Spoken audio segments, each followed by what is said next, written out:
क्योंकि माता को निर्माता कहा गया, माता निर्माता भवति। इसलिए माताओं के हाथ में है, वो चाहे तो अपने बच्चे को बड़े से बड़ा डाकू बना दे, चोर बना दे, और माताएं चाहे तो अपने बच्चे को बड़े से बड़ा भगवत भक्त बना दे। ये मैयाओं के हाथ में है। इसलिए है सारा जमाना, श्याम हमको भी तारो, हमको भी तारो श्याम, हमको भी तारो, हमको भी तारो श्याम, हमको भी तारो, हमको भी तारो श्याम, हमको भी तारो, हमको भी तारो श्याम, हमको भी तारो। तारा है जय हो तारा है सा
सब भक्तों को तारा। हमने सुना है सब भक्तों को तारा। हमने सुना है सब भक्तों को तारा। भक्तों को तारा प्रभु भक्तों को तारा। भक्तों को तारा प्रभु भक्तों को तारा। भागवत का जय हो, भागवत का जय हो।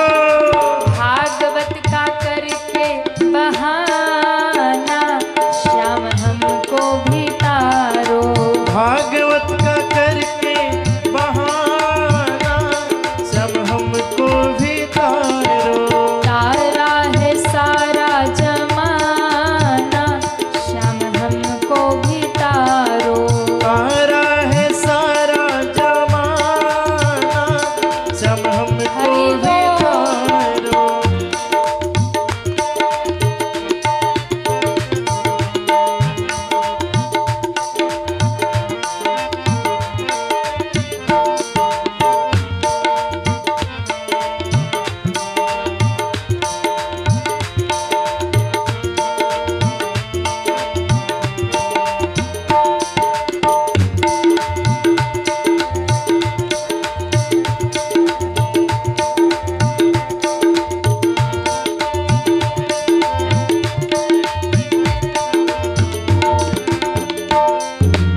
और भक्तों ने कहा प्रभु आपने किसी न किसी बहाने सबको तारा है। हमने सुना है श्याम अर्जुन को तारा। हमने सुना है श्याम अर्जुन को तारा। हमने सुना है श्याम अर्जुन को तारा। हमने सुना है श्याम अर्जुन को तारा। अर्जुन को तारा श्याम अर्जुन को तारा। अर्जुन को तारा श्याम अर्जुन को तारा। गीता का जय हो, गीता का जय हो। गीता का करके बहाना श्याम हमको भी तारो। गीता का करके बहाना सब हमको भी तारो। तारा है सारा जमाना श्याम हमको भी तारो। तारा है सारा जमाना सब हमको भी तारो। भागवत का करके बहाना श्याम हमको भी तारो। भागवत का करके बहाना श्याम हमको भी तारो। श्याम हमको भी तारो। श्याम हमको भी तारो। श्याम हमको भी तारो। श्याम हमको भी तारो। अरे तारा है सारा। जमाना किसको किसको तरना है दोनों हाथ ऊपर करिए और इतने जोर से गाइए कि ठाकुर जी तक आवाज पहुंच जाए। जिसकी आवाज पहुंचे तो समझ लो ठाकुर जी यदि सुन लिए तो तार देंगे, और नहीं आवाज पहुंची नहीं सुने तो गारंटी नहीं है हमारी। इसलिए जिसको जिसको तरना जोर से गाए, उठाइए पूरे पूरे हाथ। तारा है सारा श्याम। तारा है सारा जमाना श्याम हमको भी तारो। इतने धीरे गा रहे, हम तक आवाज नहीं आ रही तो ठाकुर तक क्या जाएगी। तनिक और जोर से गाइए, भगवान तक आवाज पहुंच जाए। हमने सुना है सब भक्तों को तारा। हमने सुना है सब भक्तों को तारा। भक्तों को तारा प्रभु भक्तों को तारा। भक्तों को तारा प्रभु भक्तों को तारा। हमने सुना है सब भक्तों को तारा। हमने सुना है सब भक्तों को तारा। भागवत का जय हो, भागवत का करके बहाना श्याम। सब हमको भी तारो। दोनों हाथ ऊपर करिए पूरे पूरे। तारा है श्याम हमको भी तारो। तारा है सारा जमाना श्याम हमको भी तारो। हमको भी तारो श्याम, हमको भी तारो। पूरे पूरे हाथ उठा के। तारा है सारा जमाना श्याम हमको भी तारो। तारा है सारा जमाना श्याम हमको भी तारो। श्याम हमको भी तारो। श्याम हमको भी तारो। श्याम हमको भी तारो। श्याम हमको भी तारो। श्याम हमको भी तारो। बोलिए भागवत महापुराण की जय हो।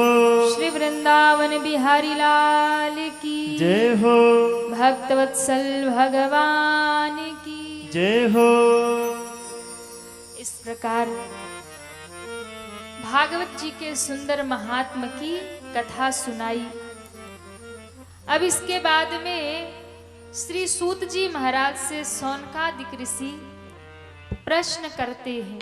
6 प्रश्न किया और 6 प्रश्न करके कहा, महाराज आने वाले कलयुग में धर्म को लेकर लोगों के मन में बहुत सारी बातें आएंगी कि क्या करे क्या नहीं करे, किसकी पूजा करे किसकी ना करे, तो बहुत सारी दुविधा लोगों के जीवन में आएगी। तो महाराज आप कृपा करके हमें इन 6 प्रश्नों का उत्तर दीजिए। अब आप लोग बड़े ध्यान से और सावधानी से सुनिए। ये 6 प्रश्न जो भागवत जी में सौनकादिक ऋषियों ने सूत जी महाराज से पूछा था, ये प्रश्न हमारे और आपके लिए ही पूछा था। वो ऋषि लोग तो ज्ञानी थे, ऐसा नहीं कि उन्हें पता नहीं था, उन्हें पता था, लेकिन उन्होंने इसीलिए पूछा ताकि आने वाले कलयुग में हम लोग रास्ता न भूलें। तो ये प्रश्न जो 6 प्रश्न भागवत में आया, ये हमारे और आपके बड़े काम का है। तो महाराज 6 प्रश्न कौन कौन सा किया। पहला प्रश्न किया कि महाराज एक बात बताइए, मानव का परम धर्म क्या है? मानव के लिए परम धर्म क्या है? पहला प्रश्न। जीव की मुक्ति कैसे होगी, उसे क्या करना चाहिए, उसका परम धर्म क्या है, आप बताइए। कोई कहता है मंदिर में दीप जलाना हमारा धर्म है, कोई कहता मंदिर जाना हमारा धर्म है, कोई कहता दिया अगरबत्ती लगाना हमारा धर्म है। तो महाराज बताइए धर्म क्या है, मानव के लिए परम धर्म क्या है? स्नान करना धर्म है, दान करना धर्म है, मंदिर जाना धर्म है, मानव का परम धर्म क्या है? दूसरा प्रश्न तो बहुत गजब का किया। दूसरा प्रश्न पूछा कि हम मंदिर में जाएं तो पूजा किसकी करें? क्यों? मंदिर में गए तो वहां माता जी भी बैठी हैं, देवी माँ बैठी हैं, तो दूसरे कोने शंकर भगवान बैठे हैं, तीसरे कोने हनुमान जी बैठे हैं, चौथे कोने राम जी बैठे हैं, तो कहीं पर गणपति जी बैठे हैं। तो श्रेष्ठ कौन है, किसकी पूजा करें? क्या एक की पूजा करें या सबकी पूजा करें? कोई कहता है शंकर जी बड़े हैं, कोई कहता है दुर्गा मैया बड़ी हैं, कोई कहता है गणेश जी बड़े हैं, कोई कहता हनुमान जी बड़े हैं। तो आखिर हम बड़ा किसको माने? कोई कहता नारायण की पूजा करो, कोई कहता शिव की पूजा करो, कोई कहता शक्ति की पूजा करो। तो महाराज हम किसकी पूजा करें? दूसरा प्रश्न। और मुझे लगता है ये प्रश्न यहाँ बैठे सबके ही मन के प्रश्न होंगे। किसके किसके मन में ये प्रश्न है? उठाइए हाथ। सबके मन में, जो हाथ नहीं उठा रहे उनके भी मन में है कि श्रेष्ठ देवता कौन है, मंदिर में जाएं तो किसकी पूजा करें। तीसरा प्रश्न किया कि भगवान का नाम वेदों में अजन्मा है, ऐसा कहा जाता है कि भगवान अजन्मा है, वो जगत के पिता हैं। तो फिर जब भगवान अजन्मा है तो उनका जन्म कैसे होता है? वो दशरथ कौशल्या के बेटा कैसे बन जाते हैं? नंद यशोदा के लाला कैसे बन जाते हैं?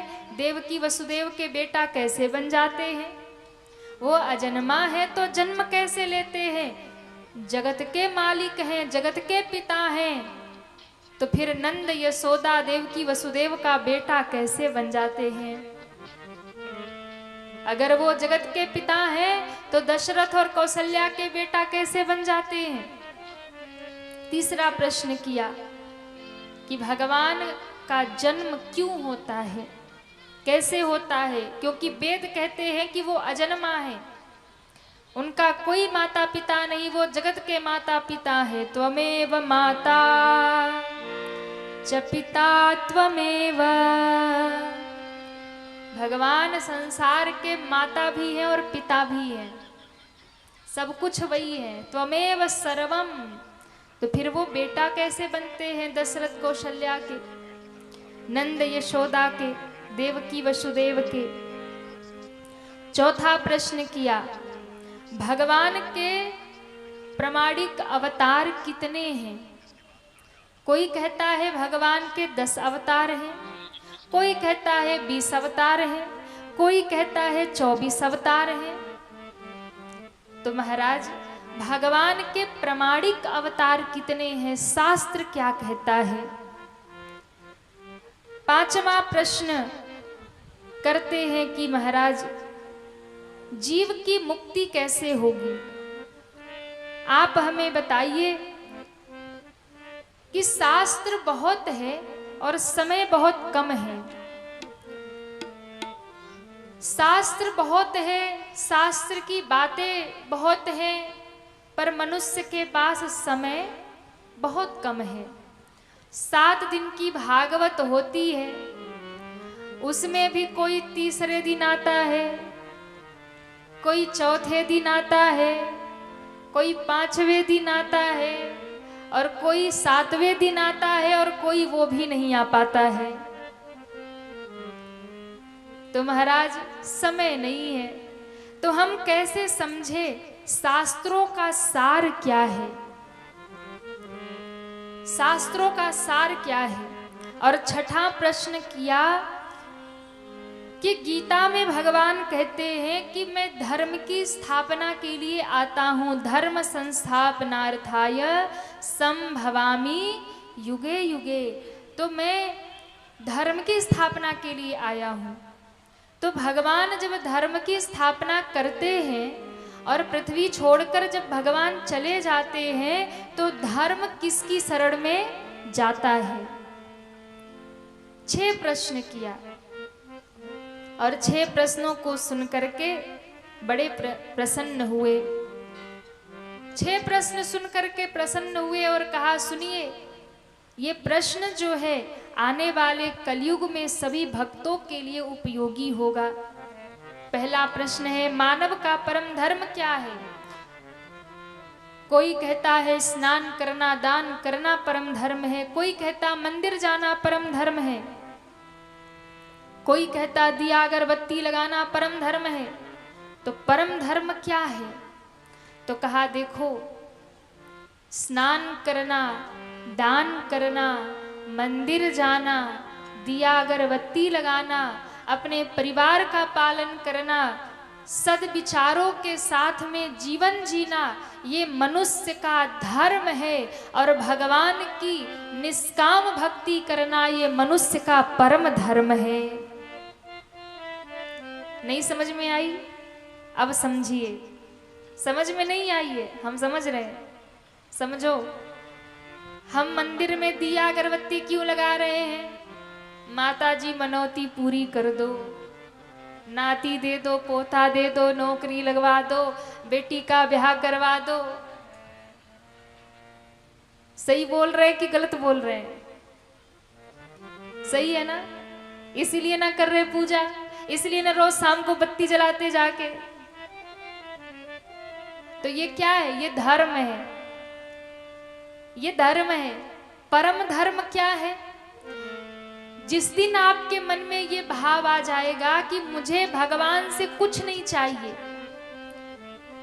भक्ति दो प्रकार की होती है, एक होती सकाम, एक होती है निष्काम। जब तक भगवान से आपको कुछ चाहिए आप सकाम भक्त हैं, और जिस दिन समय ऐसा आएगा कि आपको भगवान से कुछ नहीं चाहिए, हे प्रभु बस आप मिल जाओ, हे प्रभु बस आप मेरे हो जाओ, दुख मिले तो भी भगवान के गुण गाओ, सुख मिले तो भी भगवान के गुण गाओ, यही आपका परम धर्म है।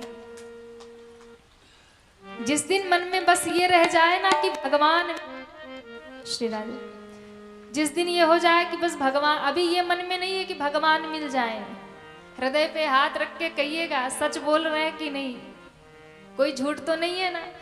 किसी के मन में अभी ये नहीं कि भगवान मिल जाए, अभी तो घर बन जाए, बेटा हो जाए, बेटी हो जाए, ये हो जाए, नौकरी लग जाए, अभी तो यही चल रहा है। जिस दिन लगेगा कि ये सब छोड़कर बस मन में एक ही भाव जग जाए कि भगवान मिल जाए, यही आपका परम धर्म है। मानव का परम धर्म है भगवत प्राप्ति करना, भगवान को प्राप्त करना और भगवान का हो जाना, यही परम धर्म है जीव का। दूसरा प्रश्न, मंदिर में जाए तो पूजा किसकी करे? कोई कहता शंकर जी बड़े, कोई कहता दुर्गा जी बड़ी। तो भैया सुनो, मंदिर में जाइए तो पूजा सबकी करिए, जितने देवता बैठे सबकी पूजा करिए। और हमारे सनातन में शास्त्रों में 5 देवता मुख्य बताए गए, प्रत्येक गृहस्थी को 5 देवताओं की पूजा करनी ही करनी चाहिए। कौन कौन से 5 देवता? ध्यान दीजिए।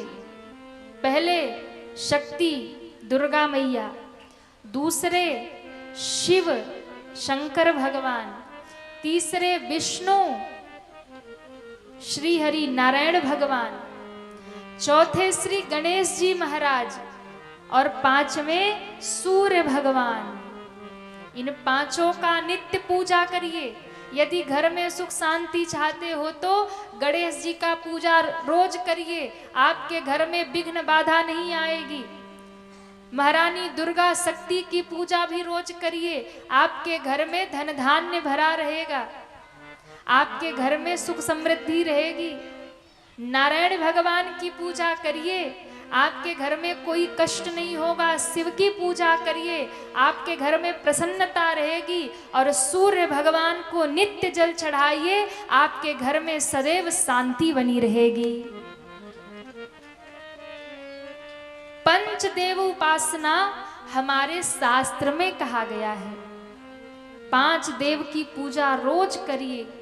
लेकिन इन देवताओं की पूजा करने के बाद एक गुरु की शरण में जाइए और इन 5 में से किसी एक को अपना इष्ट देव बनाइए। जैसे दुनिया में आपका संबंध बहुत लोगों से होता है, मिलना जुलना भी बहुत लोगों से होता है, पर कोई एक होता है जो दिल के बहुत करीब होता है और मन की सारी बात आप उसी से कहते हो। होता है कि नहीं? सबसे तो नहीं कहा आते अपने मन की बात। और लोग पूछेंगे भैया कैसे हो? बोले ठीक हूँ। कोई भी परेशानी होगी कहोगे ठीक है। लेकिन एक जो आपका दुख दर्द समझता होगा, आपका अपना होगा, उसके पास बैठोगे तो मन की सब बात कह दोगे, रो भी लोगे। उसी प्रकार से सारे देवता की पूजा करिए, लेकिन इन 5 में से एक को, चाहे दुर्गा मैया को, चाहे शंकर भगवान को, चाहे गणेश जी को, चाहे नारायण भगवान को, चाहे सूर्य भगवान को, जो भी आपका मन जिसमें लग जाए, एक को अपना मानिए, अपना इष्ट बनाइए। और ये इष्ट तब मिलेंगे जब गुरु की शरण में जाएंगे। गुरु आपको एक इष्ट प्रदान करेंगे, एक देव प्रदान करेंगे। फिर आपके जीवन में दुख आए, सुख आए, उन्हीं से कहिए। कोई समस्या आए, कोई तकलीफ आए, वो आपके इष्ट देव आपकी रक्षा करेंगे। ध्यान रखिए। अब एक को मान रहे हैं तो इसका मतलब ये नहीं कि दूसरे का अपमान करेंगे।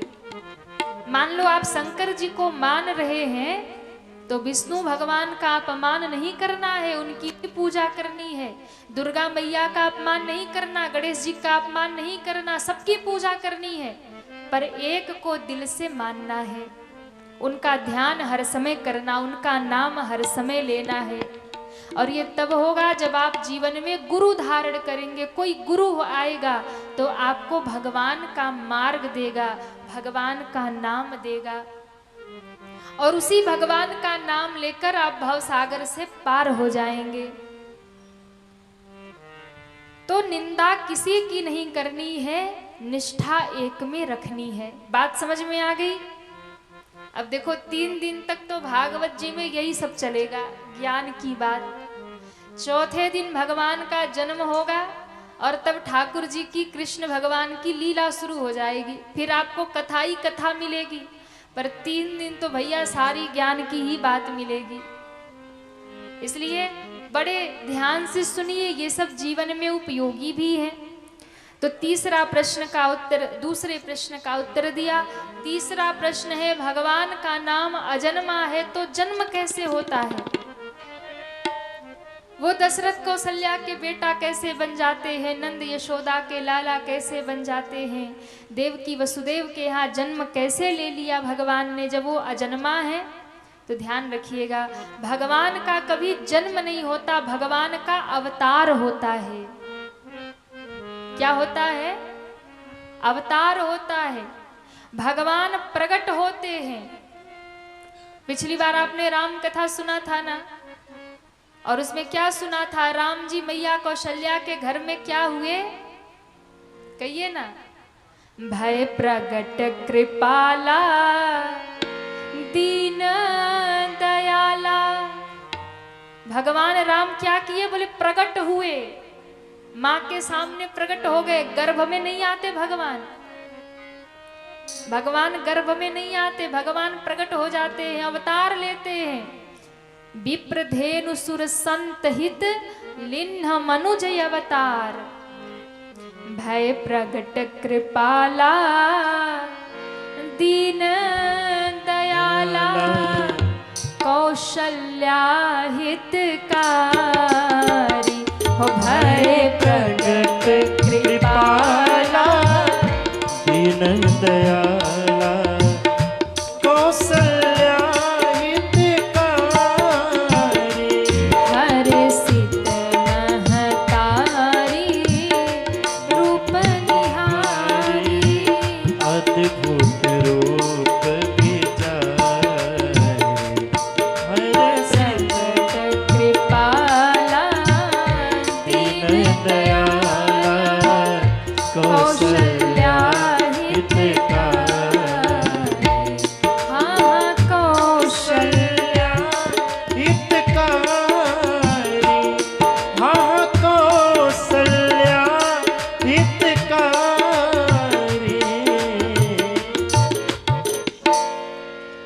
तो भगवान क्या करते हैं? अरे बताइए ना। भगवान प्रकट होते हैं, भगवान अवतार लेते हैं, भगवान जन्म नहीं लेते हैं। विप्रधेनु सुर संत हित लिन्ह मनुज अवतार। भय प्रगट कृपाला दीन दयाला कौशल्या हितकारी। तो भगवान अवतार लेते हैं, भगवान प्रकट होते हैं, जन्म नहीं लेते। और क्यों लेते हैं अवतार? अवतार क्यों लेते हैं भगवान? कहा जब धरती पर पाप बढ़ता है, अधर्म बढ़ता है, जब जब होई धर्म के हानि। जब जब होई धर्म के हानि। बढ़ही असुर अधम अभिमानी। बाढ़हि असुर अधम अभिमानी। तब तब धरि प्रभु विविध शरीरा। तब तब धरि प्रभु विविध शरीरा।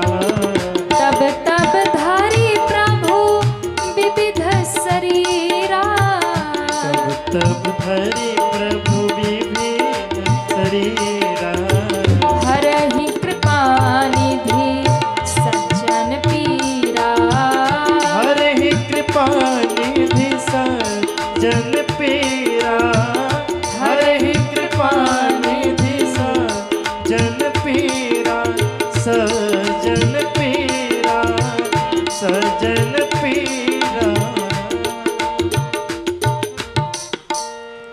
तो भगवान अवतार लेते हैं, तब तब धरी प्रभु विविध शरीरा, हरहि कृपा निधि सज्जन पीरा। भगवान विविध अवतार लेकर अपने भक्तों के कष्ट को हर लेते हैं और धर्म की रक्षा करते हैं, धर्म की स्थापना करते हैं। अब प्रश्न किया है महाराज, चौथा प्रश्न कि भगवान के प्रामाणिक अवतार कितने हैं। ध्यान से सुनिए, भगवान के प्रामाणिक अवतार जो शास्त्र कहता है 24 अवतार हैं। कितने अवतार हैं? 24 अवतार। भगवान के 24 अवतार है, जिसमें पहला अवतार है सनद कुमारों का। जब भगवान सृष्टि बनाते हैं, ब्रह्मा नारायण की नाभि से कमल, कमल से ब्रह्मा प्रकट होते हैं, और ब्रह्मा जी जब प्रथम बार अपने मन से 4 पुत्रों को प्रकट करते हैं, सनत, सनंदन, सनातन और सनत कुमार। तो ये कौन है? भगवान ही अवतार लेते हैं 4 रूपों में। सनद कुमारों का अवतार भगवान का पहला अवतार है। दूसरा अवतार है नारद जी का अवतार, नारद जी भी नारायण के अवतार हैं। तीसरा अवतार है भगवान वाराह का अवतार, जब भगवान ने सूकर रूप धारण करके पृथ्वी को उठाया। चौथा है नर और नारायण का अवतार। पांचवा है कपिल भगवान का अवतार, जो देवहूति और कर्दम के पुत्र हैं। छठवां अवतार है दत्त भगवान, दत्तात्रेय जी का अवतार। सातवां अवतार है यज्ञ भगवान, यानी यज्ञ नारायण हम कहते हैं ना, यज्ञ नारायण भगवान की जय हो। तो भगवान यज्ञ के रूप में भी अवतार लेते, यज्ञ भगवान। आठवां है ऋषभ भगवान। नौवां अवतार है महाराज पृथु के रूप में भगवान प्रकट हुए। नौवां अवतार है पृथु का, जिनके नाम पर ही धरती का नाम पृथ्वी पड़ा। ऐसे पृथु जी महाराज की कथा भी भागवत में आती है। ये भगवान का 9वां अवतार है। 10वां अवतार है मत्स्यावतार, भगवान मत्स्य मछली के रूप में प्रकट हुए। 11वां अवतार है कच्छप अवतार, कच्छप यानी भगवान कछुआ बन के प्रकट हुए। कब प्रकट हुए? जब समुद्र मंथन होना था, मद्राचल पर्वत को समुद्र में रखा गया। अब वो पहाड़ महाराज हिलता था, टिक नहीं पाता। तब भगवान ने कच्छप कछुए का रूप बनाया और अपनी पीठ पर उस पहाड़ को धारण किया। तब जाकर समुद्र मंथन हुआ, क्योंकि कछुए की जो पीठ होती है ना, वो बहुत कड़ी होती है। तो कच्छप अवतार 11वां अवतार है भगवान का। 12वां अवतार भगवान ने मोहिनी रूप धारण किया। जब विष और अमृत का बंटवारा हो रहा था, उस समय भगवान ने मोहिनी अवतार धारण किया। 13वां अवतार भगवान ने नरसिंह अवतार धारण किया। 14वां अवतार है भगवान धन्वंतरी का अवतार, जो दीपावली के समय धन्वंतरी भगवान की पूजा होती है। 15वां अवतार है भगवान बावन का अवतार। आगे भागवत में आप सुनेंगे 52 अवतार लेकर भगवान प्रकट हुए। 16वां अवतार है भगवान परशुराम का अवतार।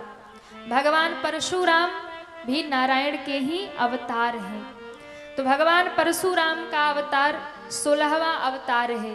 17वां अवतार है व्यासावतार, यानी श्री व्यास जी महाराज, जिन्होंने भागवत की रचना की, वेद की रचना की, वो भी नारायण के ही अवतार हैं। 18वां अवतार है रामा अवतार, जो राम कथा आपने पिछले साल सुनी, वही राम जी का अवतार 24 अवतारों में 18वां अवतार है। बोलिए रामचंद्र भगवान की जय हो। 19वां अवतार है बलराम। जो कृष्ण और बलराम प्रकट हुए ना, तो श्री बलराम जी भी नारायण के ही अवतार हैं। शेषा अवतार है, वो भी नारायण के ही अवतार हैं। 20वां अवतार है, जिनकी कथा सुनने आप बैठे हो, भगवान कृष्ण रूप में प्रकट हुए। बोले कृष्ण कन्हैया लाल की जय हो। तो 24 अवतारों में 20वां अवतार भगवान कृष्ण का स्वरूप है।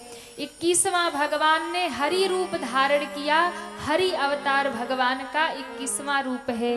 22वां है अंशा अवतार, यानी किसी छोटे अंश के रूप में भगवान प्रकट होते हैं। 23वां अवतार है बुद्धा अवतार, जो कलयुग में हुआ, भगवान बुद्ध प्रकट हुए, ये भी नारायण के ही अवतार थे। और 24वां अभी होने वाला है, 24वां है कल्कि अवतार, ये इसी कलयुग में होगा। कब होगा? जब ये कलयुग समाप्ति की ओर होगा, धर्म एकदम शून्य की ओर होगा, अधर्म बढ़ जाएगा, और तब भगवान 24वां अवतार कलयुग के अंत में कल्कि अवतार धारण करेंगे। दुष्टों का संहार, अधर्म का मर्दन करके भगवान धर्म की स्थापना कर देंगे। बोलिए कल्कि भगवान की जय हो, नारायण भगवान की जय हो। इस प्रकार से भगवान के 24 अवतारों का वर्णन आया है। तो भगवान के 24 अवतार प्रमाणिक अवतार हैं। 5वां, अच्छा, ये 24 अवतारों में 2 श्रेष्ठ हैं महाराज। 2 अवतार 24 अवतारों में सबसे अधिक श्रेष्ठ हैं। कौन कौन से? एक रामावतार और दूसरा कृष्णावतार। राम और कृष्ण ये 2 प्रमुख अवतार हैं भगवान के, जो सबसे अधिक इनकी पूजा होती है, सबसे अधिक इनकी कथा होती है, सबसे अधिक इनको ही लोग मानते हैं। वैसे तो भगवान के 24 अवतार पूज्य हैं, प्रणाम है, लेकिन 2 अवतार प्रमुख बताए गए, राम और कृष्ण। लेकिन अब इसमें भी अंतर मत समझना कि राम अलग है कृष्ण अलग है, ये दोनों एक ही है महाराज, बस थोड़ी सी लीला का अंतर है। संत जन कहते भेद मत करिए कि राम बड़े हैं कि कृष्ण बड़े हैं। कृष्ण को मानने वाले ये ना समझे कि राम छोटे हैं, और राम को मानने वाले ये ना समझे कि कृष्ण छोटे हैं महाराज। दोनों ही अपने आप में श्रेष्ठ हैं, राम हो या फिर कृष्ण हो। राम कृष्ण दो एक है, अंतर नहीं निमेष। अंतर नहीं है, थोड़ा सा अंतर है। कौन सा अंतर? एक के नयन गंभीर है, एक के नयन विशेष, एक के चपल विशेष। नेत्रों का अंतर है। क्या अंतर है? राम कृष्ण दो एक है, अंतर नहीं निमेष। अंतर क्या है? एक के नयन गंभीर है, राम जी के नेत्र बड़े गंभीर हैं और कन्हैया के नेत्र बड़े चंचल हैं। एक के नयन गंभीर हैं, एक के चपल विशेष। कन्हैया के नेत्रों में चंचलता है और राम जी के नेत्रों में गंभीरता है। राम जी शांत रहते हैं और कन्हैया चंचल रहते। आप कृष्ण की फोटो मूर्ति कहीं देखना, मुस्कुराते हंसते दिखेंगे, और राम जी को देखना वो शांत, बिल्कुल हल्के सी मुस्कान चेहरे पे होगी। बस यही अंतर है कि कन्हैया नैन मटकाते रहते और राम जी बिल्कुल शांति से रहते। बस यही अंतर है, बाकी कोई अंतर नहीं है। तो 5वां प्रश्न किया कि शास्त्र बहुत है, समय कम है, तो शास्त्रों का सार क्या है? 6वां प्रश्न किया कि धर्म किसकी शरण में गया? इन 2 प्रश्नों में ही पूरी भागवत की कथा सुना दी। इन 2 प्रश्नों में ही पूरी कथा है महाराज। तो इस प्रकार से भगवान के अवतारों का वर्णन किया है। अब देखिए भगवान व्यास जी कैसे प्रकट हुए। नारायण से प्रकट हुए ब्रह्मा, यानी नारायण के पुत्र हैं ब्रह्मा। ब्रह्मा के पुत्र हैं वशिष्ठ, और वशिष्ठ के पुत्र हैं शक्ति। शक्ति के पुत्र हैं महर्षि पराशर, और महर्षि पराशर के पुत्र हैं वेद व्यास जी, जिनकी माता का नाम सत्यवती है। और यही व्यास जी के पुत्र आगे चल करके कौन हुए? श्री सुखदेव भगवान व्यास जी के पुत्र हुए। और इन्होंने ही आगे जाकर के भागवत कथा सुनाई राजा परीक्षित को। तो एक तो ठाकुर जी के अवतार हैं, दोनों ही अवतार हैं। व्यास जी भी ठाकुर जी के भगवान नारायण के अवतार हैं और श्री सुखदेव जी भी नारायण के ही अवतार हैं। तो आगे जाकर के इन्होंने भागवत की रचना की व्यास जी ने, और भागवत श्रवण कराया श्री सुखदेव जी ने राजा परीक्षित को। इस प्रकार से ये कथा चल करके आई है महाराज। अब इसके बाद कथा आती है कि जब सुखदेव भगवान जन्म लेते ही जंगल में चले गए तो उन्होंने भागवत कब सुना? तो अब कथा बड़ी प्यारी है। कथा आती है सुखदेव जी का जन्म कैसे हुआ। तो सुखदेव जी कौन है? गोलोक में श्री राधा रानी विराजमान थी और श्री राधा रानी के पास एक सुक है, एक तोता है, और वो तोता बैठ करके भगवान का नाम गाता है। वो तोता बैठ करके एक ही रट लगाता है, श्री राधे श्री राधे श्री राधे। क्या बोलता है? अरे कहिए ना, बताओ। तोता बोल रहा, आप लोग नहीं बोल रहे। बोलिए श्री राधे श्री राधे। एक बार जो बोले राधे, एक बार जो मुख से कह दे राधा, तो मिट जाए जीवन की बाधा। तो किसको किसको बाधा मिटानी है? एक बार जम के कहिए, जय जय श्री राधे जय जय श्री राधे जय जय श्री राधे जय जय श्री राधे। सुख बैठा बैठा बोल रहा है श्री राधे श्री राधे। राधा रानी ने सुना और कहा, सुनो, तुम राधे राधे मत बोलो। फिर मैया क्या बोलूं? तो कहा, तुम कृष्ण कृष्ण बोलो। क्या बोलो? कृष्ण कृष्ण बोलो। और जैसे ही राधा जी ने कहा ना कृष्ण कृष्ण बोलो, उसी समय उस सुक ने श्री राधा जी को अपना गुरु मान लिया। क्यों? क्योंकि भैया जो भगवान का नाम आपको दे दे वही गुरु होता है। तो जब राधा जी ने कहा कि श्री कृष्ण बोलो, उसी समय सुक ने राधा रानी को अपना गुरु मान लिया और श्री राधे को गुरु मान करके, और राधा जी के द्वारा कृष्ण नाम मिला तो कृष्ण नाम का जप करने लगे।